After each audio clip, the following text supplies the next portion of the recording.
News ടിവിയുടെ എല്ലാ പ്രേക്ഷകർക്കും സുവാർത്ത സന്ദേശം എന്ന ഈ പ്രോഗ്രാമിലേക്ക് ഹാർദമായ സ്വാഗതം. കേരള ക്രിസ്ത്യൻ അസംബ്ലിയുടെ senior pastor doctor T P. Varghese നിങ്ങളുമായി വചനം പങ്കുവയ്ക്കുന്നതാണ്. ഈ വചന കേൾവി നമ്മുടെ എല്ലാവരുടെയും ജീവിതത്തിന് അനുഗ്രഹമാകട്ടെ എന്ന് ആത്മാർത്ഥമായി പ്രാർത്ഥിക്കുന്നു. അതിനായി ദൈവം നമ്മളെ സഹായിക്കുമാറാകട്ടെ. സുവാർത്ത സന്ദേശത്തിന്റെ എല്ലാ മാന്യ പ്രേക്ഷകർക്കും യേശുക്രിസ്തുവിന്റെ നാമത്തിൽ സ്നേഹവന്ദനം അറിയിക്കുന്നു.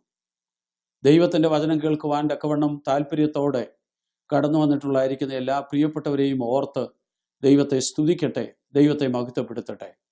കഴിഞ്ഞ ദിവസങ്ങളിൽ നാം ദൈവത്തിന്റെ വചനം ശ്രദ്ധിച്ചുകൊണ്ടിരിക്കുകയും ദൈവത്തിന്റെ വചനത്തിന്റെ സത്യങ്ങൾ മനസ്സിലാക്കി പല പ്രിയപ്പെട്ടവര് ഞങ്ങളെ വിളിക്കുകയും ചിലർ വിവരങ്ങൾ വിളിച്ച് അറിയിക്കുകയും ചെയ്യുവാൻ തക്കവണ്ണം ഇടയായി. യേശുക്രിസ്തുവിന്റെ ദിവ്യ സന്ദേശം നിങ്ങളുടെ അടുക്കലോളം എത്തുവാൻ തക്കവണ്ണം ഇടയായിത്തീരുന്ന ഈ മാധ്യമങ്ങൾ ദൈവനാമത്തിന്റെ മഹത്വത്തിനായി പ്രയോജനപ്പെടുവാൻ തക്കവണ്ണം ഇടയായിത്തീരേണ്ടതിന് ഞങ്ങൾ നിങ്ങളുടെ പ്രാർത്ഥന അപേക്ഷിക്കുന്നു. ഇന്ന് ദൈവവചനത്തിൽ നിന്ന് ചിന്തിപ്പാൻ തക്കവണ്ണം തെരഞ്ഞെടുത്തിട്ടുള്ളതായിരിക്കുന്ന വേദഭാഗം വളരെ പരിചിതമായിരിക്കുന്ന ഒരു വേദഭാഗമാണ്.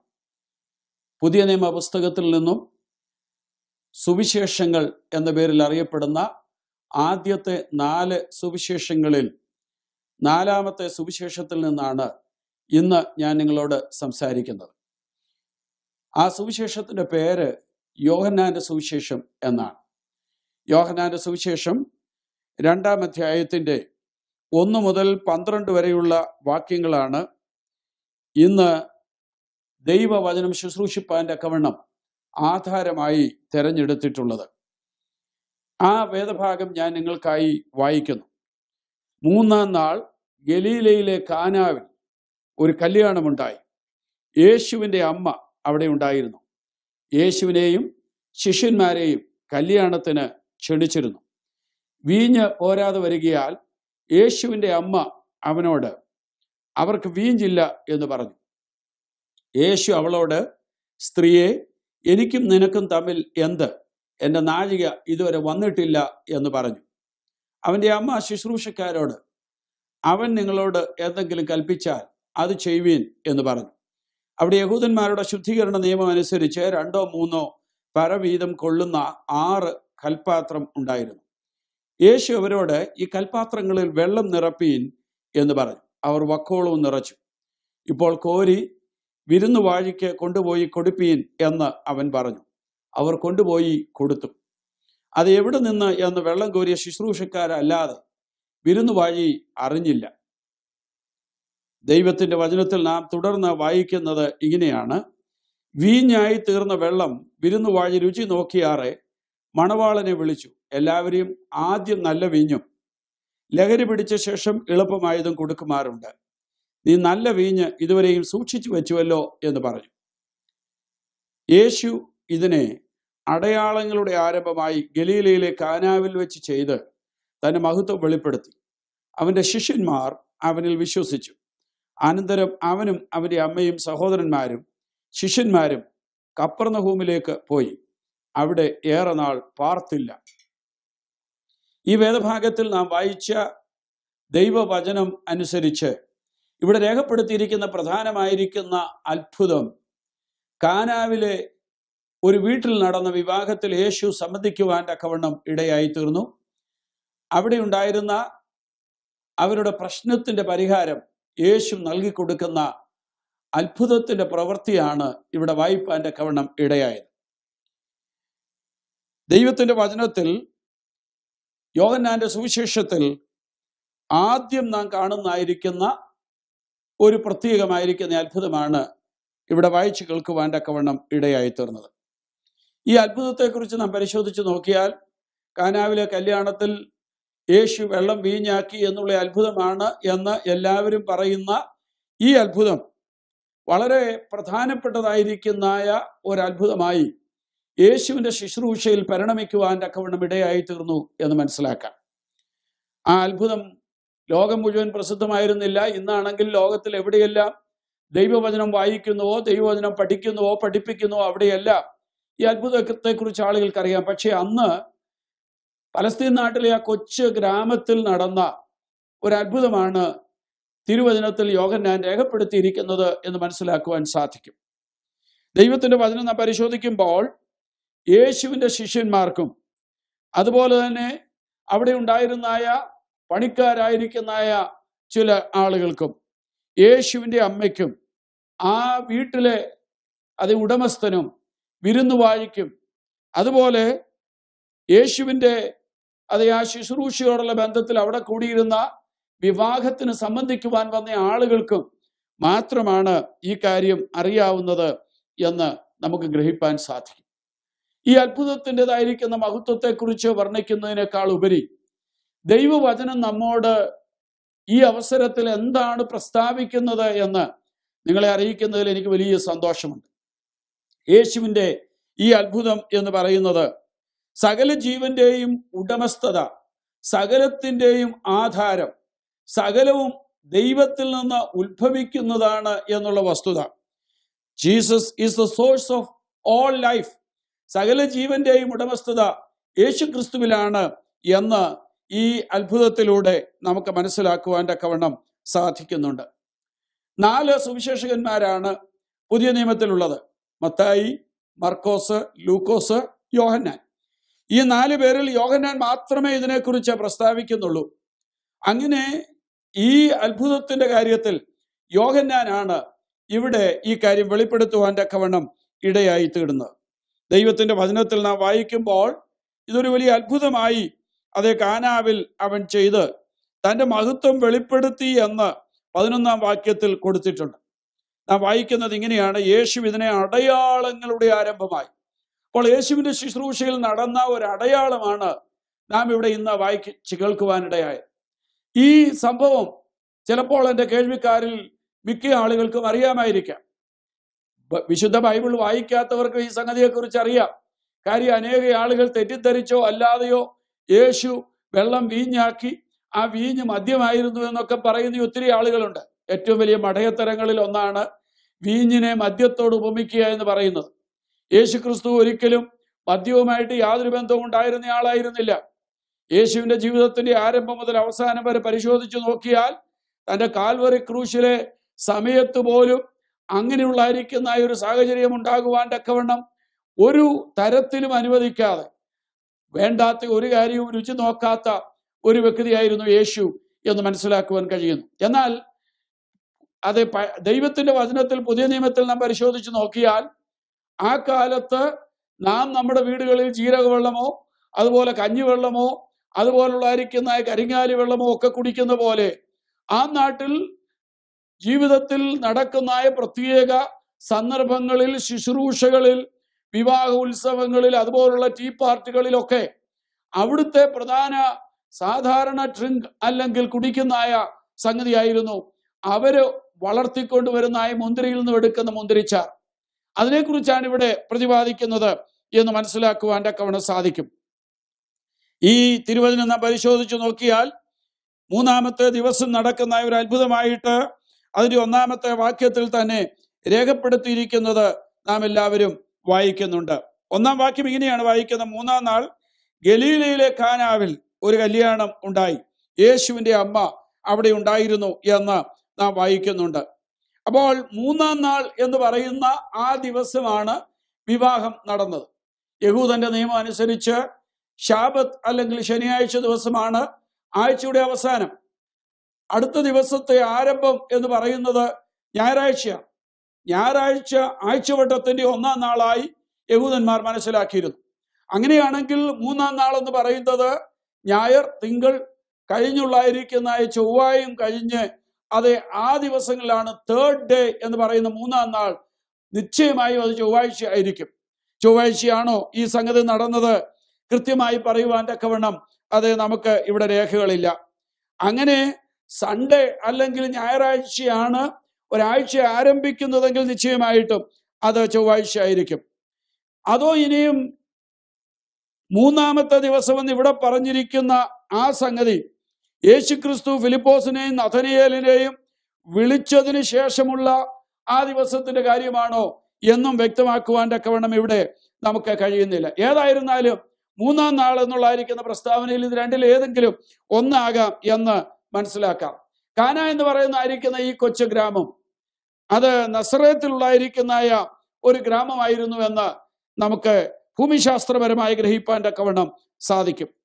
യേശുവിന്റെ അമ്മ അവിടെ ഉണ്ടായിരുന്നു എന്ന് നമുക്ക് അവിടെ വായിപ്പാൻ തക്കവണ്ണം കഴിയുന്നുണ്ട്. യോഹന്നാൻ യേശുവിന്റെ അമ്മ ഇന്നാരാണ് അല്ലെങ്കിൽ പേരെടുത്ത് പറഞ്ഞിട്ട് അവിടെ ഒന്നും പറയുന്നില്ല. ആ ഭാഗത്ത് യേശുവിന്റെ അമ്മ അവിടെ ഉണ്ടായിരുന്നു എന്ന് മാത്രമേ കാണുന്നുള്ളൂ. രണ്ടാമത്തെ വാക്യത്തിൽ നാം വായിക്കുന്ന യേശുവിനെയും ശിഷ്യന്മാരെയും കല്യാണത്തിന് ക്ഷണിച്ചിരുന്നു. വീഞ്ഞ് പോരാതെ വരികയാൽ യേശുവിന്റെ അമ്മ അവനോട് സംസാരിക്കുകയും അവർക്ക് വീഞ്ഞില്ല എന്ന് പറയുകയും ചെയ്യുന്നതായി മൂന്നാമത്തെ വാക്യത്തില് നാം വായിക്കുന്നുണ്ട്. അങ്ങനെ 2-3 വാക്യങ്ങൾ വായിച്ചാൽ അവിടെ നടക്കുന്നതായിരിക്കുന്ന ഒരു വലിയ വിവാഹ വിരുന്നിനെ കുറിച്ചുള്ള പ്രസ്താവനകളാണ് നമുക്ക് മനസ്സിലാക്കുവാൻ തക്കവണ്ണം സാധിക്കുന്നത്. ദൈവത്തിന്റെ വചനത്തിൽ നാം കൊടുത്ത ഈ പശ്ചാത്തലം പരിശോധിച്ച് നോക്കിയാൽ ഓറിയന്റൽ പ്ലേസസ് അല്ലെങ്കിൽ പൂർവദേശങ്ങളോടുള്ളായിരിക്കുന്ന ബന്ധത്തിൽ വിവാഹ ശുശ്രൂഷകൾ നടത്തിയിരുന്ന സംഗതികൾ അത് ഒരു ആഴ്ച പോലും നീണ്ടു നിൽക്കുന്ന വിവാഹത്തിന്റെ ശുശ്രൂഷകളായിരുന്നു എന്ന് കാണുവാൻ തക്കവണ്ണം സാധിക്കുന്നുണ്ട്. വെഡിങ് ഫീസ്റ്റ് അല്ലെങ്കിൽ വിവാഹ വിരുന്നെന്ന് പറയുന്നത് നാം ഇന്ന് ആധുനികമായി കാണുന്ന പോലെ ഒരു നേരത്തെ ശാപ്പാട് കൊണ്ടോ അല്ലെങ്കിൽ ഒരു നേരത്തെ ആനന്ദത്തിന്റെ ഉല്ലാസലഹരി കൊണ്ടോ തീർക്കുന്ന സംഗതിയല്ല. പണ്ടൊക്കെയും ഇത് ദിവസങ്ങളോളം നീണ്ടു നിന്നു. ചില വർഷങ്ങൾക്ക് മുമ്പുള്ള കാര്യം പോലും കേരളത്തിലെ തന്നെ പരിശോധിച്ചാൽ ചിലയിടങ്ങളിൽ 2-3 ദിവസങ്ങളിൽ ഉത്സവങ്ങൾ പോലെ ആ വിരുന്നുകൾ വിവാഹ പാർട്ടികൾ നടന്നതായിട്ട് രേഖപ്പെടുത്തിയിരിക്കുന്ന കാണുവാൻ തക്കവണ്ണം അത് സാധിക്കുന്നുണ്ട്. അങ്ങനെ ഈ പ്രത്യേകമായിരിക്കുന്ന വിരുന്ന് കഴിഞ്ഞാൽ പുരുഷൻ സ്ത്രീയെയും കൊണ്ട് തൻ്റെ വീട്ടിലേക്കോ അല്ലെങ്കിൽ താൻ പാർക്കുന്ന അപ്പനോട് ഒരുമിച്ചുള്ള വീട്ടിലേക്കോ കൊണ്ടുപോകുന്നതായിരുന്നു സാധാരണയായി കാണുവാൻ തക്കവണ്ണം കഴിയുന്നത്. അതിനുശേഷമാണ് അവരൊരുമിച്ചുള്ളായിരിക്കുന്ന ജീവിതവും കൺസ്യൂമേഷനും ഒക്കെ നടക്കുവാൻ തക്കവണ്ണം ഇടയായി തീരുന്നത്. ഇവിടെ നാം വായിക്കുന്നു, ആ കല്യാണത്തിന് യേശുവിന്റെ അമ്മ അവിടെ ഉണ്ടായിരുന്നു. കല്യാണത്തിന്റെ ഇടയ്ക്ക് വെച്ച് വീഞ്ഞ് പോരാതെ വന്നു, അല്ലെങ്കിൽ ആ വിവാഹ ഭക്ഷണത്തിന്റെ അല്ലെങ്കിൽ ആ പാർട്ടിയുടെ നടുവിൽ വെച്ച് വീഞ്ഞ് പോരാതെ വരുവാൻ തക്കവണ്ണം ഇടയായി തീർന്നു. ആ അവസരത്തിൽ ആരും പറയാതെയാണ് ഈ അമ്മ ഓടിച്ചെന്ന് അവിടെ അവർക്ക് ഉണ്ടായ പ്രശ്നത്തിന്റെ പരിഹാരം ഉണ്ടാക്കുവാൻ തക്കവണ്ണം ശ്രമിക്കുന്നതായി കാണുവാൻ കഴിയുന്നുണ്ട്. 4-5 വാക്യങ്ങൾ നാം വായിച്ചാൽ യേശു അവളോട്, സ്ത്രീയെ, എനിക്കും നിനക്കും തമ്മിൽ എന്ത്? എന്റെ നാഴിക ഇതുവരെ വന്നിട്ടില്ല എന്ന് പറഞ്ഞു. അവന്റെ അമ്മ ശുശ്രൂഷക്കാരോട്, അവൻ നിങ്ങളോട് എന്തെങ്കിലും കൽപ്പിച്ചാൽ അത് ചെയ്യുവീൻ എന്ന് പറഞ്ഞു എന്നാണ് നാം വായിക്കുന്നത്. അവിടെ യേശു സംസാരിക്കുമ്പോൾ യേശു അവളെ വിളിക്കുന്ന, സംബോധന ചെയ്യുന്ന സ്ത്രീയെ എന്നുള്ളായിരിക്കുന്ന പദപ്രയോഗം കാണുവാൻ കഴിയുന്നുണ്ട്. സ്ത്രീയെ എന്ന് വിളിക്കുന്നത് ഏതോ തരം താണ നിലയിലാണ് എന്ന് ചിന്തിക്കുന്ന ആളുകൾ ഇന്ന് അങ്ങനെ പറയുന്നതൊക്കെ കേട്ടിട്ടുണ്ട്. പക്ഷേ വിശുദ്ധ വേദപുസ്തകം പരിശോധിച്ച് നോക്കിയാൽ യോഹന്നാന്റെ സുവിശേഷം തന്നെ 19-ാം അധ്യായം അതിന്റെ 26-ാം വാക്യത്തിൽ യേശു കാൽവരി ക്രൂശിൽ കിടന്നുകൊണ്ട് തന്റെ മാതാവിനെ യോഹന്നാന്റെ അടുക്കലേക്ക് കൊടുക്കുമ്പോഴും അതേ വാക്ക് തന്നെയാണ് ഉപയോഗിക്കുന്നത്. സ്ത്രീയെ, ഇതാ നിന്റെ മകൻ. എന്നിട്ട് യോഹന്നാനെ വിളിച്ചിട്ട് പറയുന്നു, ഇതാ നിന്റെ അമ്മ. അപ്പോൾ അവിടെ ഏതെങ്കിലും തരം താണ രീതിയിലുള്ളായിരിക്കുന്ന ഒരു പ്രസ്താവനയായിട്ടല്ല നാം അതിനെ കാണുവാൻ തക്കവണ്ണം കഴിയുന്നത് എന്ന് മനസ്സിലാക്കുവാൻ ഇവിടെ സാധിക്കുന്നുണ്ട്. അങ്ങനെ ഒരു പ്രത്യേകമായിരിക്കുന്ന പശ്ചാത്തലം ഇതിന്റെ മുൻപില് നമുക്ക് കാണുവാൻ കഴിയുന്നു. ഈ വിവാഹത്തിന് യേശുവിന്റെ ശിഷ്യന്മാരും യേശുവും കടന്നു ചെന്നു. അമ്മ അവിടെ ഉണ്ടായിരുന്നു. അവിടെ ഇങ്ങനെ ഒരു പ്രതിസന്ധി ഉണ്ടായി. ആ പ്രതിസന്ധിയുടെ നടുവില് ദൈവത്തിന്റെ പ്രവൃത്തിക്ക് വേണ്ടി മറിയ ആഗ്രഹിക്കുന്നു. മറിയ പോയി യേശുവിനോട് ഇക്കാര്യം പറയുന്നു. യേശു അതിനുള്ളായിരിക്കുന്ന പ്രതികരണങ്ങളിൽ പറയുന്ന വാക്കുകൾ പല ആളുകളെയും ചൊടിപ്പിക്കുന്നതായി കാണുവാൻ തക്കവണ്ണം കഴിഞ്ഞിട്ടുണ്ട്. പക്ഷേ വാസ്തവത്തിൽ ഒരു നല്ല രീതിയിൽ തന്നെയാണ് യേശു ഇടപെടുന്നത് എന്ന് കാണുവാൻ സാധിക്കും. വാസ്തവത്തിൽ യേശു പറഞ്ഞത്, എനിക്കും നിനക്കും തമ്മിൽ എന്ത് എന്ന് പറഞ്ഞാൽ ആ സംഗതിയോടുള്ള ബന്ധത്തില് ഞാനും നീയും ഈ കാര്യത്തിൽ എന്തിനാ കൂടുതൽ ഇടപെടേണ്ട സാഹചര്യം എന്നുള്ളായിരിക്കുന്ന അർത്ഥത്തിൽ മാത്രമാണ് ചോദിക്കുന്നത് എന്ന് ഇവിടെ നിന്ന് ഗ്രഹിപ്പാൻ തക്കവണ്ണം സാധിക്കും. എന്നെ എന്തിനാ ഇതിനകത്ത് ഇടപെടുത്തുന്നത്? കാരണം യേശു ഇതുവരെയും ഒരു അത്ഭുതങ്ങളും അടയാളങ്ങളും അത് ചെയ്തിട്ടില്ലായിരുന്നു. ഇത് അടയാളങ്ങളുടെ ആരംഭമായി ചെയ്യുന്ന കാര്യമാണ് എന്ന് മനസ്സിലാക്കുവാൻ തക്കവണ്ണം സാധ്യം. ദൈവത്തിന്റെ വചനത്തിൽ നാം പരിശോധിച്ചു നോക്കിയാൽ യേശുക്രിസ്തു അടയാളങ്ങളുടെ ആരംഭമായിട്ടാണ് ഇത് ചെയ്യുന്നത്. അതുവരെ അവൻ യാതൊരു തരത്തിലും എങ്ങും ഒരു കാര്യവും ചെയ്തതായിട്ട് നമുക്ക് വായിപ്പാൻ തക്കവണ്ണം കഴിയുന്നില്ല. ഇത് നമുക്കിവിടെ നിന്നും ഗ്രഹിപ്പാൻ തക്കവണ്ണം സാധിക്കുന്നുണ്ട്. തിരുവചനം അങ്ങനെയാണ് നമ്മെ പഠിപ്പിക്കുന്നത്. എന്നാൽ മറിയയുടെ അത് റെസ്പോൺസ് നിങ്ങൾ നോക്കൂ. വളരെ നല്ല രീതിയിലുള്ളതായിരിക്കുന്ന ഒരു റെസ്പോൺസ് ആണ് മറിയ ഇവിടെ നൽകുവാൻ തക്കവണ്ണം ഇടയായി തീർന്നിട്ടുള്ളത്. ആ വാക്യത്തിൽ കൊടുത്തിട്ടുള്ളത് ഇങ്ങനെയാണ്. 5-ാമത്തെ വാക്യത്തിൽ അവന്റെ അമ്മ ശുശ്രൂഷക്കാരോട്, യേശുവും അമ്മയുമായിട്ട് യാതൊരു വാഗ്വാദമോ യാതൊരു പ്രശ്നമോ ഉണ്ടാകുന്നില്ല. പക്ഷെ നേരിട്ട് ശുശ്രൂഷക്കാരോട് അത് പറയുന്നത് ഇങ്ങനെയാണ്, അവൻ നിങ്ങളോട് എന്തെങ്കിലും കൽപ്പിച്ചാൽ അത് ചെയ്യുവീൻ എന്ന് പറയുവാൻ തക്കവണ്ണം ഇടയായി തീർന്നു. മറിയുടെ അതെ ആ റെസ്പോൺസ് അല്ലെങ്കിൽ ആ പ്രതിവചനം നാം നോക്കിക്കഴിഞ്ഞാൽ വളരെ നല്ല രീതിയിൽ ആ മാതാവ് അതിനെ എടുക്കുന്നതായി കാണുവാൻ തക്കവണ്ണം സാധിക്കുന്നുണ്ട്. അവൾ വാസ്തവത്തിൽ യേശുവിന്റെ പ്രവർത്തികൾക്ക് കീഴടങ്ങിയ രീതിയിൽ ദൈവപ്രവർത്തികൾ ചെയ്യുവാൻ അവളും തയ്യാറായി അവനിൽ വിശ്വസിക്കുന്ന ഒരു വ്യക്തിയായിട്ട് നാം അവിടെ കാണുന്നുണ്ട്. ഒരു കണക്കിന് ചിലപ്പോൾ അവൾക്ക് മുഴുവൻ കാര്യങ്ങളും മനസ്സിലായില്ലെങ്കിൽ പോലും ദൈവത്തിന്റെ വേലയുടെ മുഖത്ത് സഹകരിക്കുന്ന ഒരു നല്ല മാതാവിനെ നമുക്ക് അവിടെ കാണുവാൻ തക്കവണ്ണം സാധിക്കുന്നുണ്ട്. 6-ാം വാക്യം മുതൽ നാം വായിക്കുമ്പോൾ അവിടെ യഹൂദന്മാരുടെ ശുദ്ധീകരണ നിയമം അനുസരിച്ച് 2-3 പറ വീതം കൊള്ളുന്ന 6 കൽപാത്രം ഉണ്ടായിരുന്നു. ആ കൽപാത്രങ്ങളെ കുറിച്ച് പറയുമ്പോൾ ഏതാണ്ട് 20 മുതൽ 30 വരെ ഗ്യാലൻ വെള്ളം അത് ഒരു കൽപാത്രത്തിൽ കൊള്ളുമായിരുന്നു. യഹൂദന്മാരുടെ പ്യൂരിഫിക്കേഷൻ അല്ലെങ്കിൽ വിശുദ്ധീകരണ നിയമം അനുസരിച്ച് എല്ലാ ഇടങ്ങളിലും സൂക്ഷിക്കപ്പെട്ടിരുന്നായ കൽപാത്രങ്ങളുടെ കാര്യമാണ് ഇവിടെ കാണുവാൻ കഴിയുന്നത്. അതുപോലെ തന്നെ അങ്ങനെയുള്ളായിരിക്കുന്ന കൽപാത്രങ്ങളിൽ വെള്ളം നിറച്ച് ശുദ്ധീകരണത്തിന് ഉപയോഗിക്കുകയും അത് പുറത്ത് സൂക്ഷിക്കുകയും ചെയ്തിരുന്നു. ആ നാളുകളില് ആളുകൾ കടന്നു വരുന്നായിരിക്കുന്ന വേളയിൽ ആളുകൾ കടന്നു വന്ന് ഈ പാത്രത്തിലെ വെള്ളമെടുത്ത് ശുദ്ധീകരണം ചെയ്യുന്നതായി മനസ്സിലാക്കുവാൻ തക്കവണ്ണം സാധിക്കും. 2-ാം അധ്യായത്തില് നാം തുടർന്നുള്ള വാക്യങ്ങൾ വായിക്കുമ്പോൾ ഇങ്ങനെയാണ് വായിക്കുന്നത്. 8-ാമത്തെ വാക്യം, അങ്ങനെ അവർ വക്കോളവും നിറച്ചിട്ട് കോരി വിരുന്നുവാഴിക്ക് കൊണ്ടുപോയി കൊടുപ്പീനെന്ന് യേശു അവരോട് പറഞ്ഞു.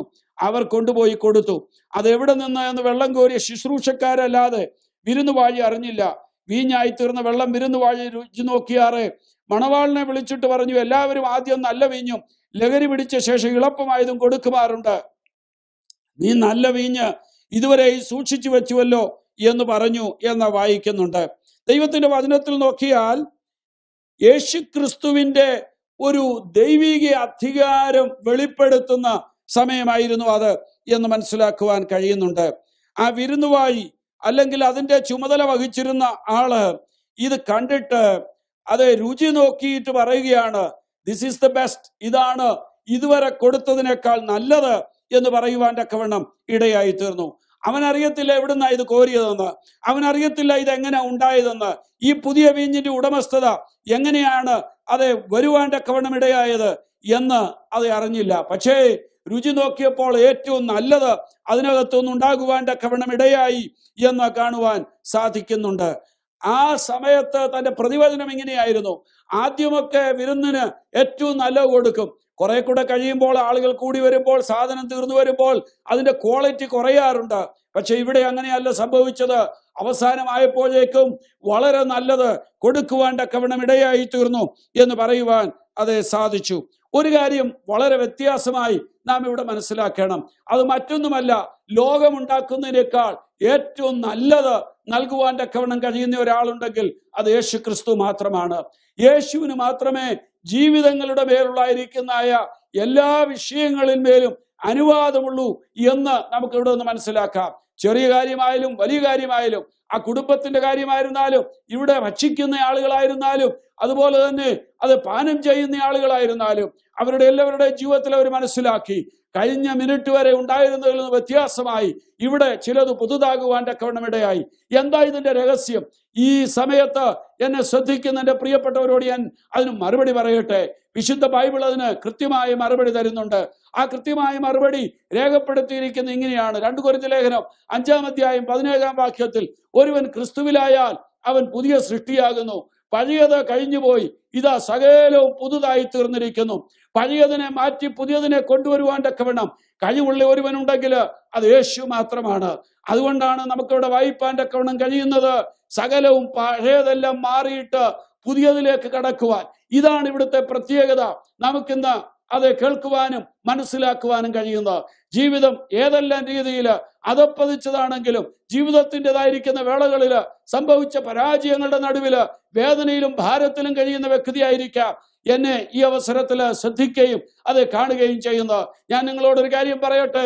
നിന്റെ ജീവിതത്തെക്കുറിച്ച് നിരാശപ്പെട്ടിട്ട് ഇനി ഞാൻ എങ്ങനെ മുൻപോട്ട് പോകും, ഞാൻ ഇനി എങ്ങനെ എന്റെ ജീവിതം നയിക്കുമെന്ന് ഭാരപ്പെട്ട് കഴിയുന്ന വ്യക്തിയാണോ, നിന്നോടുള്ള ദൈവത്തിന്റെ സന്ദേശമാണ്, പഴയതെല്ലാം കഴിഞ്ഞുപോയി, ഇതാ സകലവും പുതുതായി തീരുന്നു. നീ യേശുവിൽ വിശ്വസിക്കുമെങ്കിൽ യേശുവിന് ചെയ്യാൻ കഴിയാത്ത ഒന്നുമില്ല, അവന്റെ കൈകൾക്ക് ചെയ്യാൻ കഴിയാത്ത ഒന്നുമില്ല, അവന്റെ വായ്ക്ക് അത് കൽപ്പിക്കാൻ കഴിയാത്ത ഒന്നുമില്ല.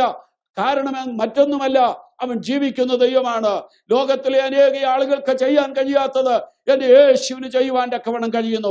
ഇല്ലാത്തതിനെ ഉള്ളതിനെ പോലെ വിളിച്ചു വരുത്തുന്ന ഒരുവനാണ് യേശു ക്രിസ്തു. അതുകൊണ്ടാണ് ഉൽപ്പത്തി പുസ്തകം 1-ാം അധ്യായത്തിന്റെ 1 മുതലുള്ള വാക്യങ്ങൾ നമുക്ക് വായിപ്പാൻ തക്കവണ്ണം കഴിയുന്നത്. ആദിയിൽ ദൈവം ആകാശവും ഭൂമിയും സൃഷ്ടിച്ചു. ഒന്നുമില്ലാതിരുന്നപ്പോൾ, ആകാശമില്ലാതിരുന്നപ്പോൾ, ഭൂമി ഇല്ലാതിരുന്നപ്പോൾ, ചരാചരങ്ങൾ ഇല്ലാതിരുന്നപ്പോൾ, ലോകത്തിൽ അത് സകലവും ശൂന്യതന്മേൽ അത് ആക്കി വച്ചിരുന്ന ദൈവത്തിന്റെ സമയമായപ്പോൾ അവൻ സൃഷ്ടിക്കുവാൻ തക്കവണ്ണമിടയായി. അതിനുവേണ്ടി അവൻ പ്രത്യേകമായിരിക്കുന്ന ഫാക്ടറികൾ തുടങ്ങേണ്ട ആവശ്യം വന്നില്ല. വേറെ ഏതെങ്കിലും രീതിയിലുള്ളായിരിക്കുന്ന വസ്തുതകള് ശേഖരിച്ചു വെച്ചിട്ട് അതിനകത്തൊന്നും അത് ഉണ്ടാക്കിയ അത് ഒന്നല്ല ഈ ഭൂമി എന്ന് പറയുന്നത്. ഉണ്ടാകട്ടെ എന്ന് കൽപ്പിച്ചപ്പോൾ സകലവും ഉണ്ടാകുവാനിടയായി. നാം വായിക്കുന്നു, വെളിച്ചമുണ്ടാകട്ടെ എന്ന് യേശു പറഞ്ഞപ്പോൾ, കർത്താവ് പറഞ്ഞപ്പോൾ, ദൈവം പറഞ്ഞപ്പോൾ സൃഷ്ടിയുടെ ആരംഭത്തിൽ കൊടുത്തിരിക്കുന്നു.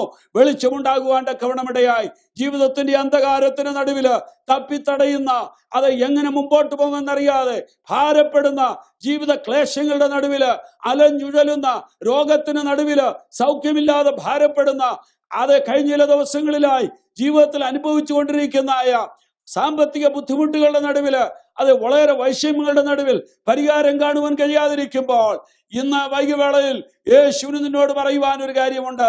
അതിന്റെ എല്ലാം നടുവില് നീ ഒരു പുതിയ സൃഷ്ടിയായി തീർന്ന് യേശുവിന്റെ അടുക്കലേക്ക് വരൂ.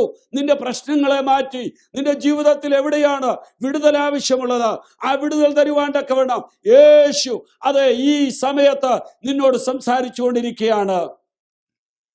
ദൈവത്തിന്റെ വചനത്തിൽ നാം വായിക്കുന്ന ഈ സംഗതി ശ്രദ്ധിച്ചു നോക്കൂ. ഇവിടെ ഒന്നുമില്ലായ്മയുടെ നടുവിലേക്ക് നീങ്ങുന്ന ഭവനത്തില്, ലജ്ജാകരമായിരിക്കുന്ന അന്തരീക്ഷം, സൃഷ്ടിക്കപ്പെടാവുന്ന ഭവനത്തിന്റെ അന്തരീക്ഷത്തിലേക്ക് യേശുവിന്റെ സാന്നിധ്യം കടന്നു വന്നപ്പോൾ അവിടെ ഉണ്ടായ വലിയ മാറ്റം നമുക്ക് കാണുവാൻ തക്കവണ്ണം സാധിക്കും. ഇത് തന്നെയാണ് എന്നെ ശ്രദ്ധിക്കുന്ന എന്റെ പ്രിയപ്പെട്ടവരുടെ ജീവിതത്തില് ഉണ്ടാകുവാൻ തക്കവണ്ണം പോകുന്നത്. നിങ്ങളത് ആത്മാർത്ഥമായി ഏറ്റെടുത്ത് വിശ്വസിക്കുമെങ്കിൽ നിശ്ചയമായും ദൈവം നിങ്ങൾക്ക് വേണ്ടി അത് ചെയ്യുവാൻ തക്കവണ്ണം ഇടയായി തീരും.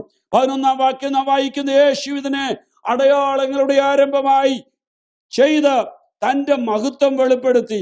ആ സമയത്ത് അവന്റെ ശിഷ്യന്മാരും അവനിൽ അത് വിശ്വസിക്കുവാൻ തക്കവണ്ണം ഇടയായി.